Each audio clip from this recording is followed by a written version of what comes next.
Thank you, Madam Presiding Officer, for the opportunity to contribute to this debate. And the motion before us is asking this Honorable House to approve this administration's implementation of a process of direct district funding of no less than 150,000 per annum to be placed under the direct supervision of the area representative or assemblyman, and to have a bipartisan team review the policy developed by the Division of Community Development, Youth Development and Sport before its execution. And Madam Presiding Officer, the member in piloting the motion would have indicated that there's a 22-page draft document, and it would have been nice to have the document before us today just to review as he calls for the bipartisan team. But Madam Presiding Officer, I want to get to the meat of the motion. And the motion is premised, and if we look at the citation 2 or stanza 2, the preamble to the motion, it says, and whereas the Tobago House of Assembly is responsible for all areas outlined in the 5th schedule of Act 40 of 1996, and Madam Presiding Officer, that is so under section 25(1) of the Tobago House of Assembly Act 40 of 1996, it does provide for the Assembly in terms of its responsibilities, and it says, without prejudice to section 75(1) of the Constitution, the Assembly shall, in relation of Tobago, be responsible for the formulation and implementation of policy in respect of matters set out in the 5th schedule. Madam Presiding Officer, if you also go to section 34(1) under Part 3, Executive Council of the Assembly, it speaks to what are the responsibilities of the Executive Council. And section 34(1) says that the Executive Council shall be responsible for carrying out of the functions of the Assembly, and the Chief Secretary may for that purpose undertake or assign a secretary with responsibility for any such function. And Madam Presiding Officer, as such, I am wondering if what is being proposed, in the way that is being proposed, really is the responsibility of the assemblyman, whether or not they have that responsibility as outlined in the Tobago House of Assembly Act, and if it isn't a duplication of duties. Yes, you would have heard all the good things that may come, but can these matters be managed as such? And Madam Presiding Officer, if we also continue to look at citation number 3, or the preamble, and the 3rd paragraph, it says, and whereas solid representation is and whereas the current funding mechanism do not always allow for direct district prioritization and execution of projects. And Madam Presiding Officer, I'm wondering if this is not a flawed notion in terms of the funding mechanism which does not allow for direct prioritization. Madam Presiding Officer, the question is, who does the Executive Council comprise as spelled out in section 34(1) of the Act? And in this current circumstance, as we find ourselves, the Executive Council is mainly made up of assemblymen. We started off at 40, now we have 13 members of the executive being assemblymen. Doesn't the assemblyman represent the various electoral districts?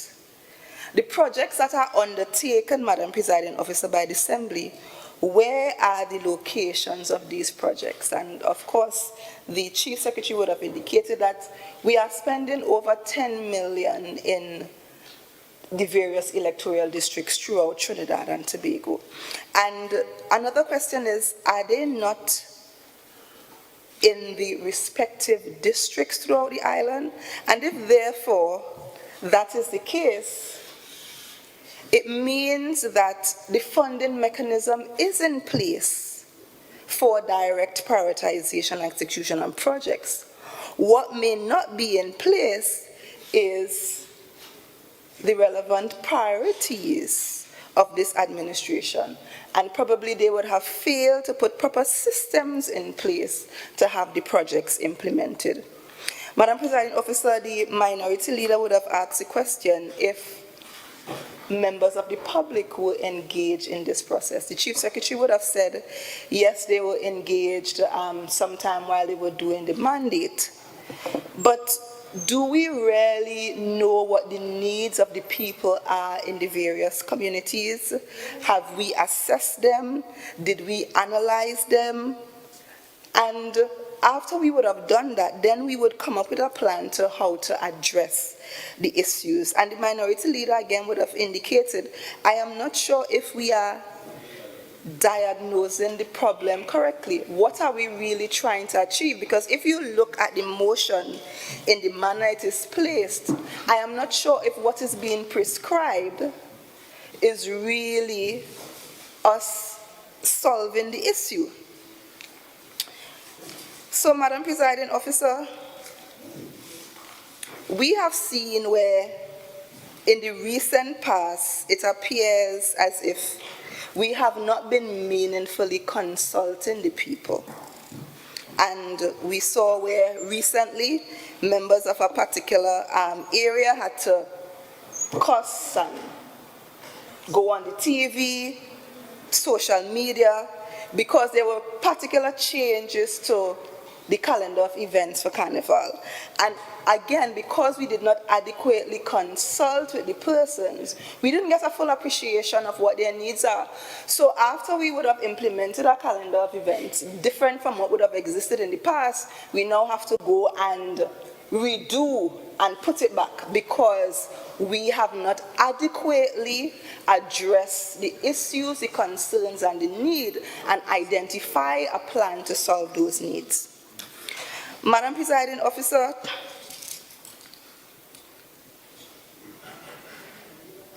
I want to emphasize on the point of engagement of the people, because under the past administration, there were a number of plans. So we had the community development plan for the electoral districts, the infrastructural plan, community infrastructural plan, community health care plans. And it is not by accident, Madam Presiding Officer, that there are all these amenities in the communities. We have multi-purpose facilities or community centers in almost every village throughout the island. Similarly, we have health centers. We have schools, nursery, primary, and secondary. We have lighted playing fields, hard courts, children's play parks, and Y zones strategically placed, Madam Presiding Officer. And it is not by chance that these developments occurred throughout the length and breadth of Tobago. We speak to agricultural access roads because we understand that farmers need to get in and out of their farming lands. We also speak to expanding the road network. And there are so many other amenities in districts throughout the island. And this is why on this side, we have the view that the premise upon which this motion is built is flawed. Madam Presiding Officer, the resolution also speaks to funding no less than $150,000 per annum placed under the directive of the area representative. Remember?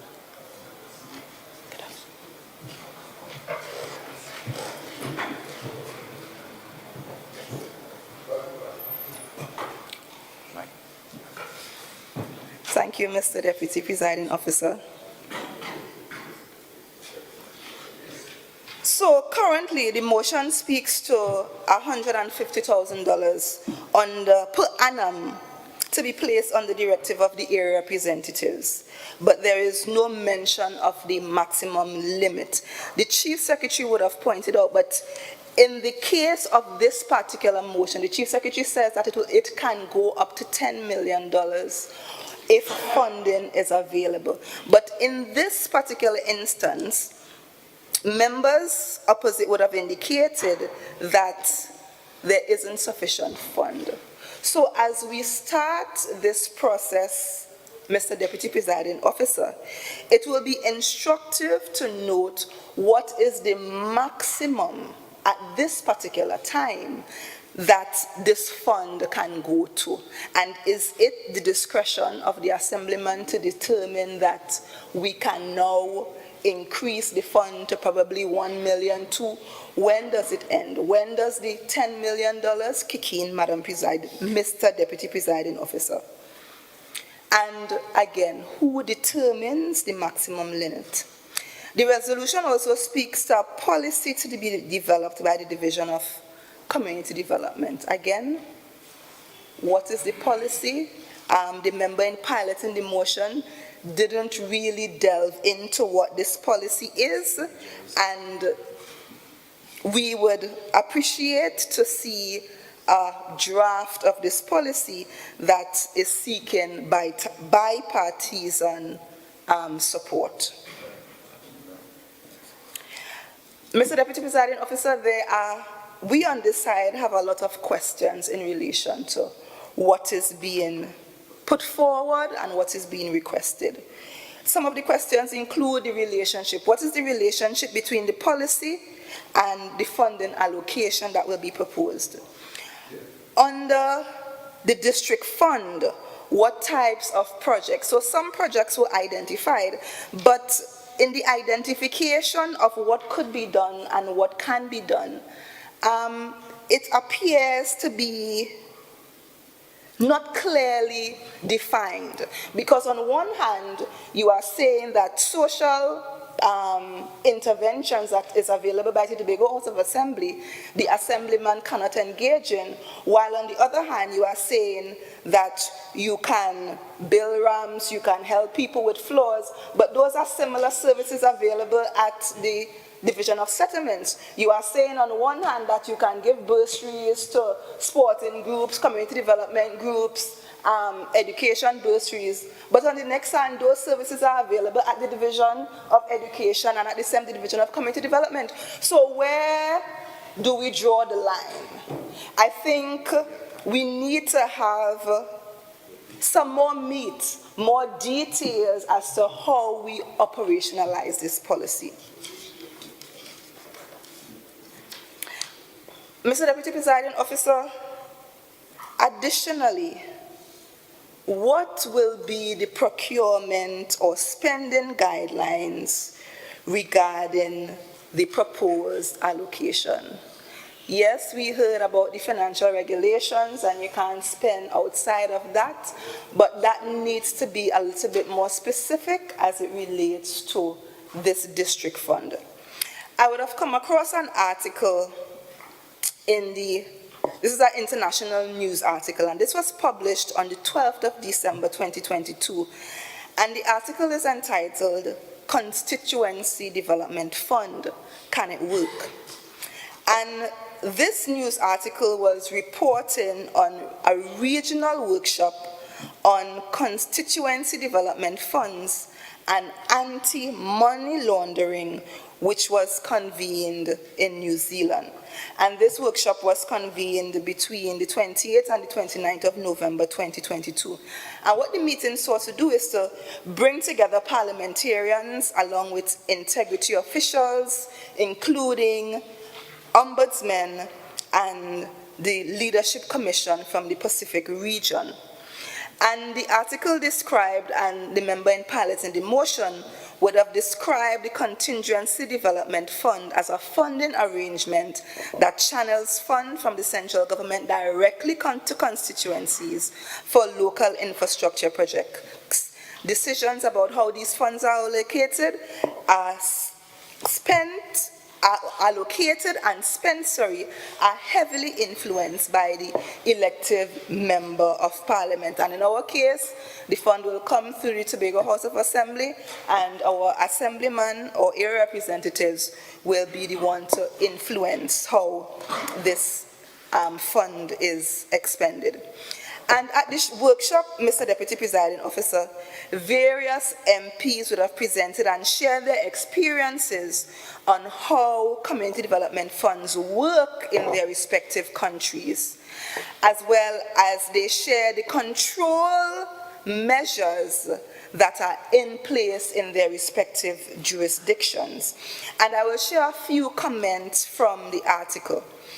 And one MP indicated that his government has all the best systems of best practices in the world, all written down in the form of the national constitution, its statutory laws, subsequent policies and guidelines.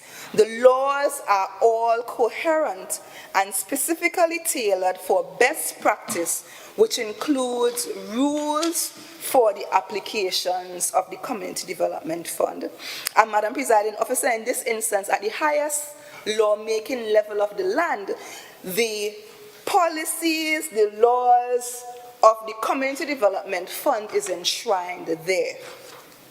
Another MP highlighted that for a country which is as diverse as his, it's such as diverse linguistic, cultural, geographical, and socio-political environment, interpreting the use and practice of the Community Development Fund in Parliament, provinces and districts is of a great challenge.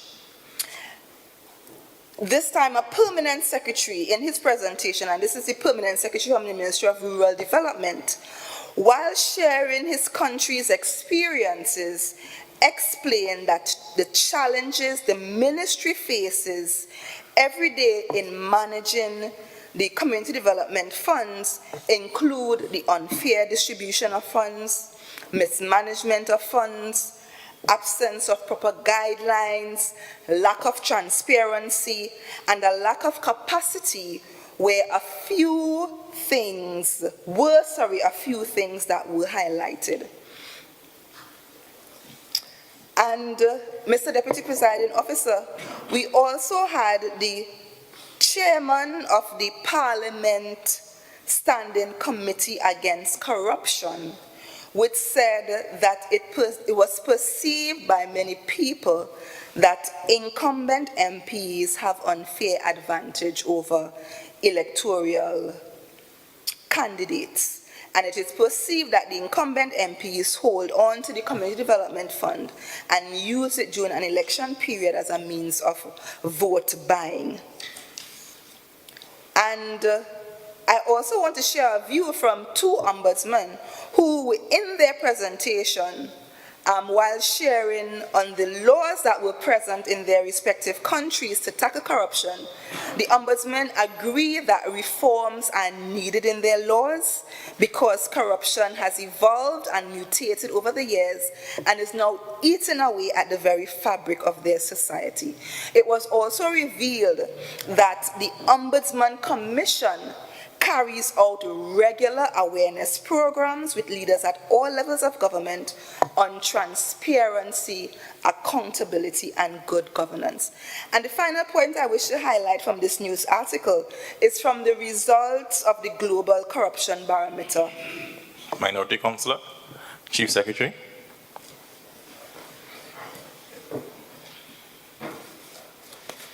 Mr. Deputy Presiding Officer, I beg to move that this House continues to sit until all the speakers have made their presentations, until the debate comes to an end. Members, the question put is that this House remains seated until all business on the order paper has been disposed. All in favor say aye. Aye. Any against? The ayes have it. Minority Councillor. Thank you, Mr. Deputy Presiding Officer. And as I was indicating, the final point that I want to highlight from this news article is from the results of the Global Corruption Barometer Pacific 2021. And it records for the first time the perceptions and experiences of corruption among ordinary citizens from 10 Pacific countries and territories. And the results reveal high levels of bribery, sextortion, and vote buying. One of the perceived reasons for a high level of corruption is through the Community Development Fund.